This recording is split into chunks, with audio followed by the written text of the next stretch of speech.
West Indies மற்றும் Australia இடையிலான 3வது டுவெண்ட்டி போட்டி ஒரு விறுவிறுப்பான போட்டியாக தாங்க இருந்துச்சு. ஃபஸ்ட்டு பேட்டிங் செய்த வெஸ்ட் இண்டீஸு ஆரம்பமே அதிரடி ஆட்டம். அதுவும் குறிப்பாக சொன்னால் வெஸ்ட் இண்டீஸின் கேப்டன் சாய் ஹோப் ஒரு அற்புதமான ஒரு இன்னிங்ஸ் செஞ்சுரி அவருக்கு துணையாக இருந்த கிங் அவரும் 62 ரன்னு, 6 சிக்ஸ் 3 4. சாய் ஹோப் 57 பந்தில் 102 ரன்னு, அதில் 6 சிக்ஸு 8 4. இருவர் தான் ஒரு வலுவான ஸ்கோர் வர்றதுக்கு முக்கிய காரணம். இறுதியில் வெஸ்ட் இண்டீஸ் 214 ரன்னுகள் அடிச்சிருந்துச்சு, 4 விக்கெட்டு போயிருந்தது.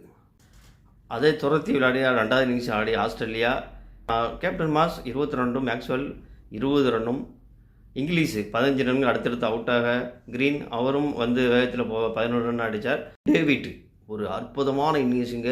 இமாலய சிக்ஸு மழையாக தாங்க பொழிஞ்சுது இரவு நேரத்தில், அப்படி தான் சொல்லணும். 11 சிக்ஸு வெறும் 37 பந்தில் 102 ரன்னு, 11 சிக்ஸும் 3 4.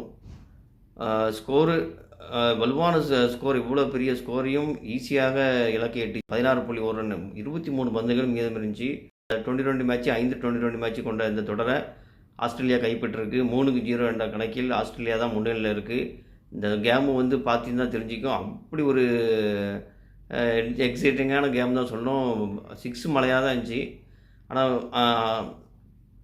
வெஸ்ட் இண்டீஸ் நல்ல ஒரு வலுவான ஸ்கோர் அடித்தாலும் இந்த இவருடைய அடி தான்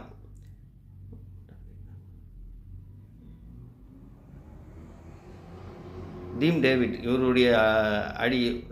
இவருடைய அட்டகாசமான இந்த ஒரு பெர்ஃபார்மன்ஸு வெஸ்ட் இண்டீஸின் போலிங்கை நாலாபுரமாக சிதற அடித்தாங்க சொல்லணும். சிதற அடித்து விட்டார்.